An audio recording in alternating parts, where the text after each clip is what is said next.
This is episode 2 in a series of 20. A link to the playlist for this series will be added to the description. What formidable force could have decimated flourishing civilizations in one fell swoop? This is the question we will be asking today. Undoubtedly, the agent must have been a worldwide catastrophic event of a terrifying magnitude. Not only did this catastrophe drastically thin the world's population, it drove the remnants of humanity to seek sanctuary in the very caves their forebears had toiled so arduously to escape. Although there are opposing viewpoints, a considerable amount of evidence suggests that calamities of this scope did indeed transpire. Consider, for instance, the findings scattered across Siberia and the New Siberian Islands. There, the relics of mammoths were uncovered in profusion. The inaugural discovery of a perfectly preserved mammoth occurred in 1797. However, it was stumbled upon by a Cossack who, regrettably, used the creature to feed his sleigh dogs. Subsequent finders, endowed with more respect for such relics, have preserved these specimens with greater care, thereby enriching our understanding of these prehistoric giants. However, as posited by the esteemed American scientist Charles H. Hapgood, although complete carcasses and skeletons are occasionally unearthed, more often than not, the remains appear savagely dismembered by some colossal force. In certain locales, one can find vast accumulations of bones piled as high as hillocks, comprising not only mammoths but also horses, antelopes, bison, felines, and various smaller creatures. Strangely, they are all jumbled together in what looks like a plethora of massive makeshift cemeteries. But these graveyards were clearly not created by man. Instead, they were made by a tremendous force of nature. The tusks of these mammoths, some reaching lengths of up to 10 feet, have been traded across Asia for centuries, possibly millennia. Remarkably, between the years 1880 and 1900, approximately 10 million pairs of tusks were extracted from the Siberian wilderness, and still the reserves appear scarcely diminished. In 1901, the world was astir with astonishment upon the discovery of a complete mammoth carcass near the Berezovka River. Within its well-preserved stomach were the delicate remains of buttercups and wild beans, indicating that these had been consumed in late July or early August. Such was the suddenness of its death that the mammoth still clenched a mouthful of grass and flowers between its mighty jaws. It was apparent that the beast had been swept up by some colossal force and flung several miles from its peaceful pasture.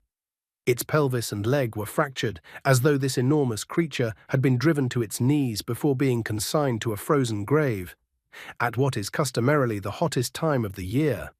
In our present age, we regard the Siberian tundra as a desolate wilderness, where winter reigns supreme with temperatures that plunge even lower than those at the North Pole. The annual mean hovers at a frigid 16 degrees below 0 centigrade, with July's warmth scarcely rising to 15 degrees above zero. In the depths of January, the mercury plunges to an almost unimaginable 49 degrees below 0 Fahrenheit. It is inconceivable that the mammoth could have thrived in such a bitter climate. Indeed, an examination of the beast's remains has revealed that this majestic creature was accustomed to a temperate environment akin to that of the horse, the bison, the tiger, the antelope, and other mammals, all of which shared the same calamitous fate. We are thus compelled to surmise that the entire mammoth species was extinguished in one cataclysmic event, and that, immediately thereafter, countless mammoth carcasses were entombed in an icy sepulchre, for without such preservation their bodies would have long since decayed. Incidentally, the contents of many animals' stomachs were also laden with the remnants of temperate flora. This leaves us with no choice but to conclude that Siberia, in their time, was a land of a mild climate and verdant abundance. It remains a widely held belief that Antarctica, as we know it today, has been swathed in ice for millions of years, with layers over a mile thick. However, evidence brought forth by Admiral Byrd's expedition in the years 1946 to 47 suggested otherwise, though initially this evidence was disregarded. It was not until further research conducted during the International Geophysical Year that these findings began to gain credibility. American scientists dredged specimens of muddy sediment from the depths of the Antarctic Ocean. They revealed that, in relatively recent times, Antarctic rivers had carried down the alluvial remnants of an ice-free land to the sea. This phenomenon appears to have occurred some 10 or 12,000 years ago, just before the sudden extinction of the mammoth. There is now ample reason to believe that this cataclysm wrought a dramatic change in climate in both the Antarctic and Siberia. Some learned geologists have posited that the phenomenon that led to the extinction of mammoths might bear resemblance, albeit on a lesser scale, to the colossal forces that once ushered in the ice ages of a distant, almost mythical past. The precise cause of these ghastly and recurrent glaciations, which swathed the Earth in a thick, unyielding blanket of ice, remains enshrouded in the mists of uncertainty. Among the myriad theories, one emerges with a semblance of likelihood. A succession of volcanic eruptions might have cloaked our globe in a dense cloud of dust so thick that the life-giving rays of the sun found themselves completely obstructed. This hypothesis, though it may seem a stretch of the imagination, is not without precedent. Consider the cataclysmic release of a single hydrogen bomb, which at ground level can upheave 1 billion tons of Earth. These minuscule particles of dust are thrust up to heights of 45 to 60 miles, and before gravity can reclaim them, they are caught in the embrace of mighty winds and dispersed across vast expanses. Suspended aloft, they form a vast curtain that dims the sun. When this happens, it ushers in a noticeable drop in temperatures on the ground below. We are also reminded of two spectacles of nature that were both awe-inspiring and devastating in the previous century. On the 27th of August, 1883, the mountain of Rakata on Krakatau Island unleashed its fury, sending a vast cloud of ash into the stratosphere. As this ash slowly descended through the upper reaches of the atmosphere, it painted the skies with visual wonders. For example, the sun and moon appeared to be draped in ethereal shades of purple, blue, and green, and at twilight, the Earth was bathed in the otherworldly glow of pink and gold. This dramatic display reduced the average solar radiation by 15% for over 3 years, severely affecting farmers and crops worldwide. When Mount Katmai in the Alaska Peninsula erupted on the 8th of June, 1912, temperature drops of 10 to 12 degrees centigrade were recorded as far away as Algeria. The learned meteorologist W. Humphreys attested that this eruption effectively reduced the solar warmth gracing our Earth by 1/5, an effect that lingered for a considerable span. However, for such a calamity to have wrought a lasting transformation in the climate of vast regions, it would have required the simultaneous eruption of scores of volcanoes. As Mr. Hapgood observes, it is not difficult to conceive of storms capable of producing a depth of snow reaching 40 feet, or of rain continuing unabated for 40 successive days if we imagine clouds of volcanic dust being hurled into the sky. Such a snowfall could extinguish life across immense territories, freezing the remains of creatures where they fell and covering them with a shroud of snow that, far from melting in the ensuing summer, would instead deepen with each successive winter. In the view of Hapgood, such a dreadful sequence of eruptions could only have been triggered by movements of the Earth's crust. Alfred Wegener posited that the continents were originally born from the fracturing of a single primordial landmass, whose fragments drifted in various directions, gliding over the underlying layers that remained stationary. Hapgood, however, seems to suggest that a similar series of displacements occurred roughly 10,000 years ago.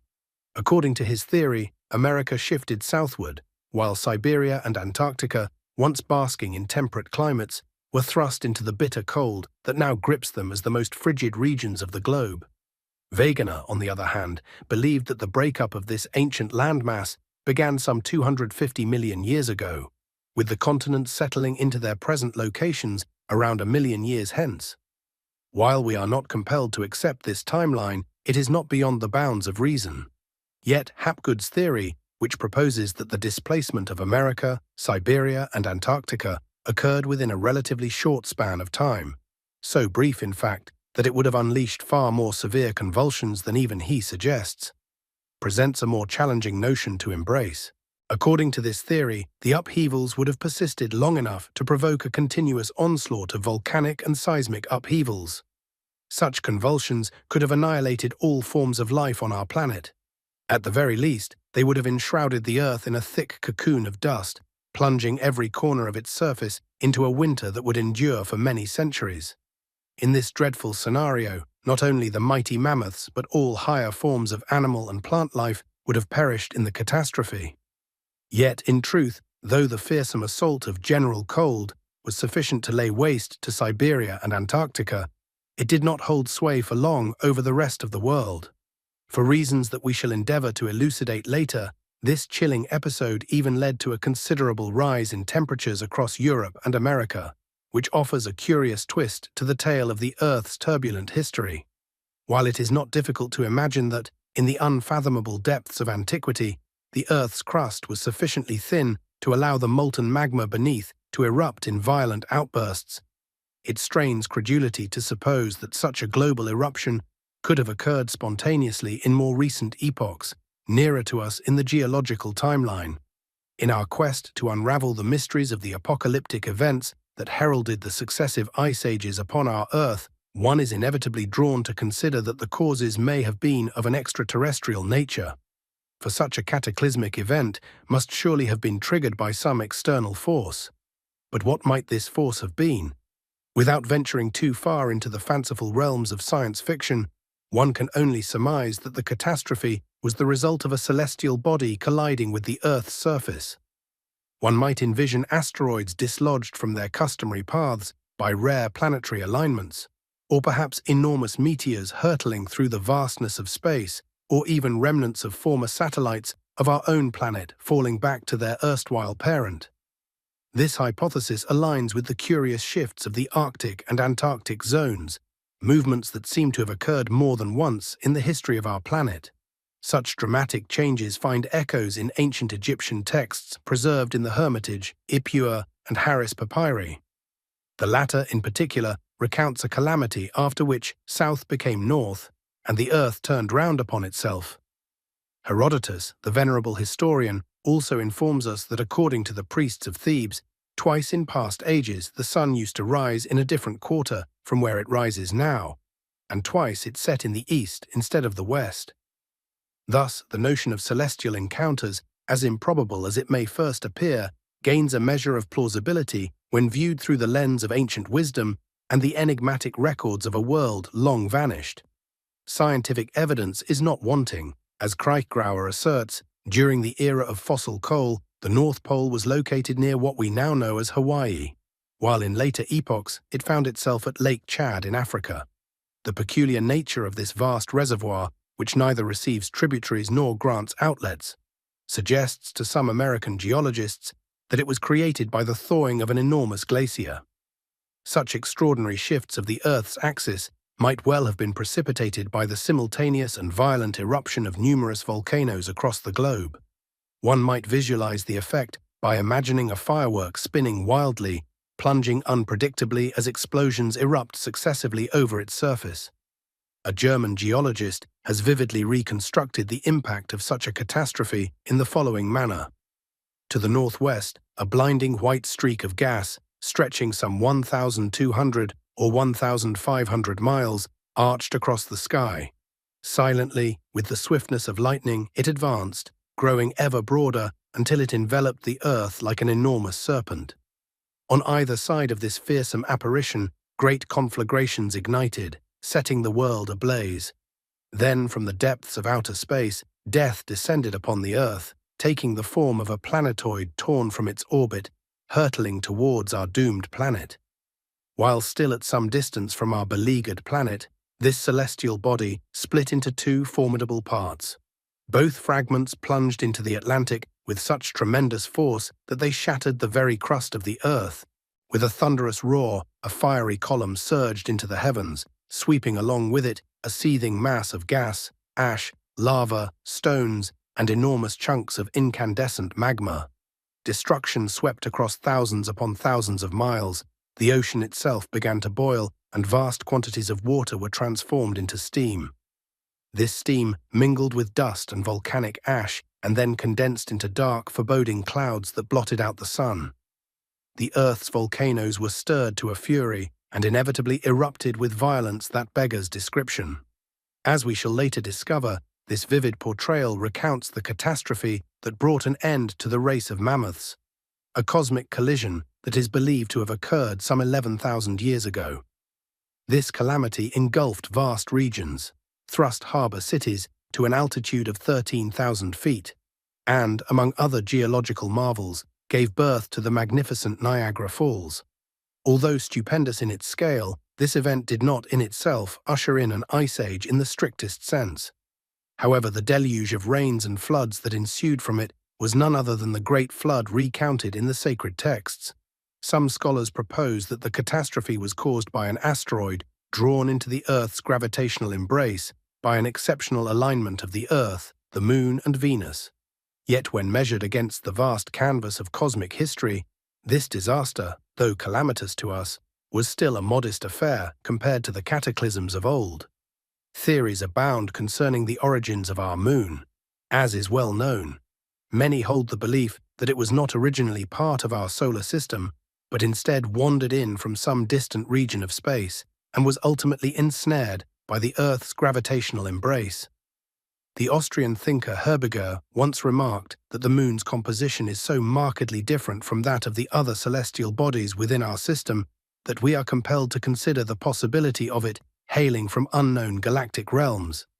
The French author Denis Seurat, in collaboration with H.S. Bellamy, has spun a captivating theory rooted in Herbigger's studies. In his work, Atlantis and the Giants, Seurat posits, the Moon is not Earth's first satellite. Each geological era has had its own companion in the heavens. These eras are distinct, one from the other, precisely because at the end of each, their respective satellite crashed into the Earth. The Moon, as we see it today, does not circle the Earth in a perfect ellipse, but instead in a spiraling descent. This orbit will, in the end, some 15 million years from now, as Herbigger estimates, lead to its inevitable collision with our planet. Before this, a primary moon had already fallen, followed by a secondary and a tertiary. This theory finds an intriguing echo in the work of Sir George Darwin, son of the illustrious Charles Darwin, who maintained that our present moon is fated for disintegration. He explained that when the Earth was first formed, it spun on its axis once every 5 hours. Over time, this rotation has gradually slowed due in part to the opposing pull of the tides, a force that continues to influence its motion even now.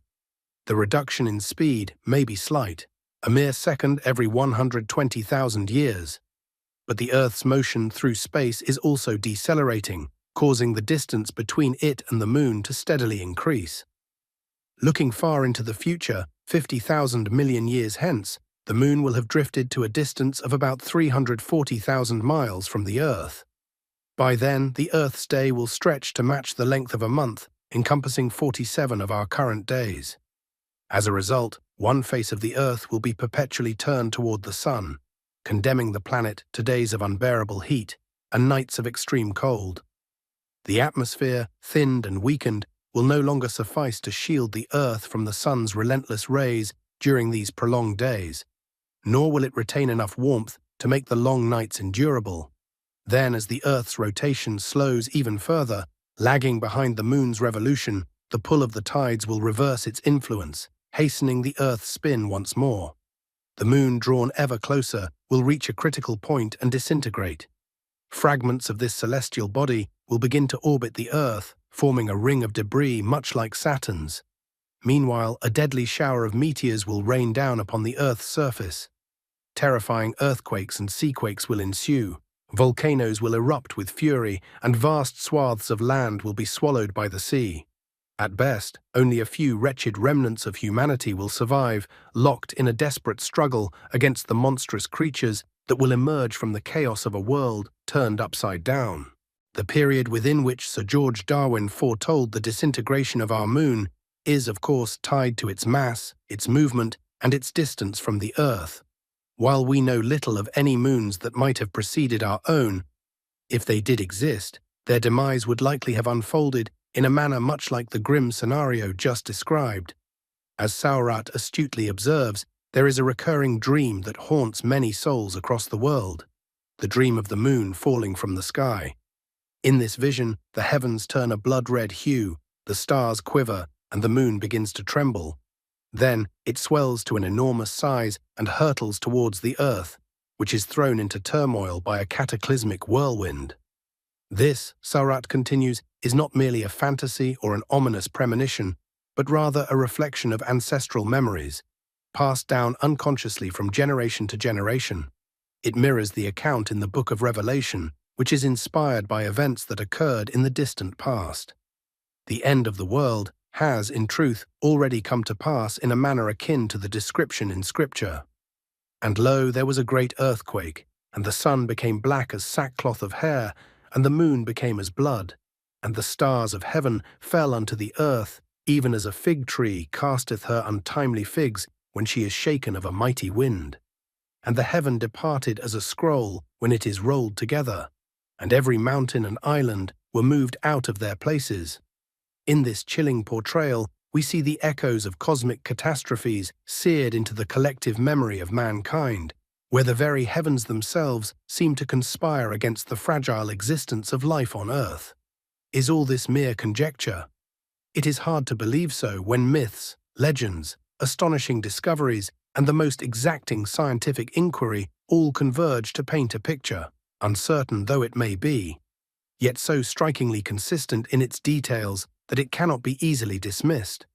Indeed, the harmony between these diverse sources of knowledge, each whispering echoes of a distant, tumultuous past, suggests that there may be more truth in these tales than we dare to admit. Stay tuned for Episode 3. There were giants on the earth in those days. In the writing of this script, ChatGPT was used to correct grammar. Thanks for watching.